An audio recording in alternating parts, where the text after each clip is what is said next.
Hi everybody, this is Shelly Sloan with Graham Realty, and I am here with Jack Crane, our listing specialist. And it is February, the month of love, and so our discussion on social media this month is all about, should you love your home? Should you list your home? And of course there are lots of reasons you should love your home, but being a strong seller's market, there are also a lot of good reasons you might want to list your home. So I'm here to talk to Jack specifically about, if you're thinking about listing, what kinds of things you should and should not do to prep your home for putting it onto the market. So Jack, first let's start with the should nots. What should somebody who's thinking about listing their home not do to the home?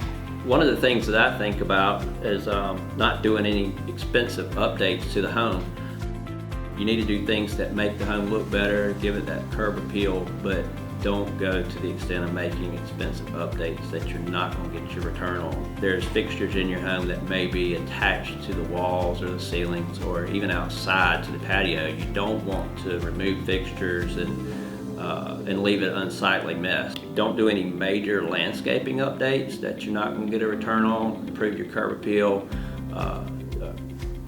Cut your shrubbery, make your grass manicured and look nice, straw in the beds, that type of thing, but don't do any major updates. If you're going to do painting and watch your color scheme, don't do anything bold or out of line. Always use neutral colors.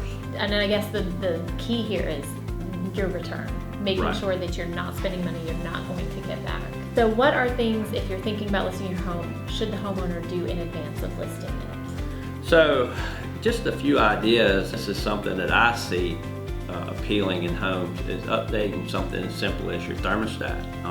Go to a Wi-Fi, digital system, something you could update with your phone, change, monitor. It gives the impression that the home is nicely updated, and they work well. They will save you money in the long run if you could schedule those air conditioners to come off and on when you're not there. The other thing is replace kitchen appliances that may not be working and they're old. You don't want appliances that's going to be an issue to the buyer. Folks like new appliances. Makes the kitchens look better. Also, make repairs that will show up in home inspections. Anything that's required by USDA, FHA, or VA, your listing agent would be able to help you with those things. Things like fixing, peeling paint around your home, making sure the decks and banisters are all properly fixed. Those things are going to show up in a home inspection. Not only a home inspection, but also a USDA or some federal lending inspection. So go ahead and get those things fixed. Crawl space items, these things will show up. Moisture damage, you have floor joists or seals that might have to be fixed. These things will show up in a home inspection, so go ahead and get those things fixed ahead of time. Leaking pipes, get you a moisture barrier in place if you have moisture problems. All those things would go a lot smoother if you had those things inspected and fixed ahead of time. Another thing that shows up in home inspections is trimming away vegetation from your home, like tree limbs, shrubbery. Make sure you get those trimmed back. They shouldn't be touching your home. They will show up in a home inspection. Go ahead and get those taken care of. Another major part of your home is your HVAC. Make sure that's working properly. Get those inspected if necessary, but if it's not, typically heating and cooling, something's going on, you may as well go ahead and get those things fixed also. Look at your roof, make sure it's not leaking. Make sure you fix any missing shingles, any nail pops that might be taking place. All those would mitigate any problems down the road. And lastly, if you have a pool, go ahead and make sure it's working, it's clean. Many of the lenders will require that. It's going to have to be done, so go ahead and take care of those things too. But those are just a few things that I could think of.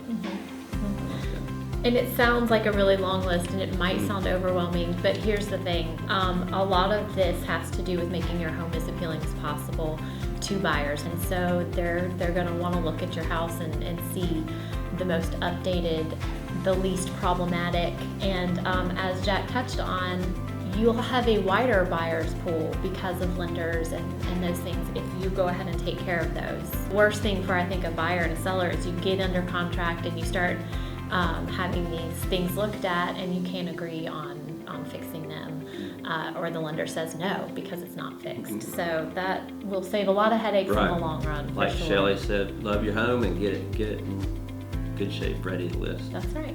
And working with someone like Jack who will walk you through every step of this and tell you specifically what to do in your home.